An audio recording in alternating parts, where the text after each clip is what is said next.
咁呢期咧，李嘉誠咧係因為賣港口呢單嘢就大家都議論紛紛啦。咁我今日就唔係講李嘉誠賣港口呢間嘢，係講下佢兩個仔嘅名嘅一個由來，係有一個笑話㗎。呢個笑話我係幾乎冇聽人講過啊。咁就同大家分享下啦，大家得啖笑啦。咁話說咧，李嘉誠嗰陣時咧就同人啤膠花啦。咁第一個仔出世嗰陣時咧，咁啱咧阿成哥講緊課喎。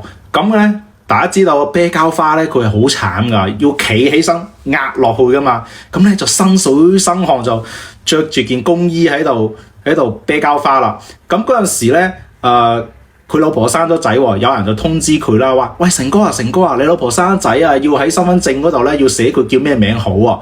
咁呢個時候咧，李嘉誠佢講課講到身水身汗，魂魄都冇啊。咁李嘉誠就講：啊，你拆佢啊！咁樣，嗰個人一聽就李澤鉅咁樣啊，咁啊第一個仔啦。咁過2年啦，喂，啲膠花上晒軌道啦，咁就請緊啲客食飯喎。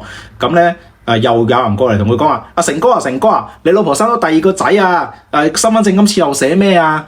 咁李嘉誠睬都唔睬佢，咁就夾嚿雞俾佢個大老闆食啦。嗰陣時同佢買膠花嘅老闆就話：你摘雞啊！咁樣啊，你食塊雞啦咁樣。嗰人喺隔離一聽，李澤楷咁樣就叫咗李澤楷啦。咁呢個笑話咧就希望分享俾大家啦。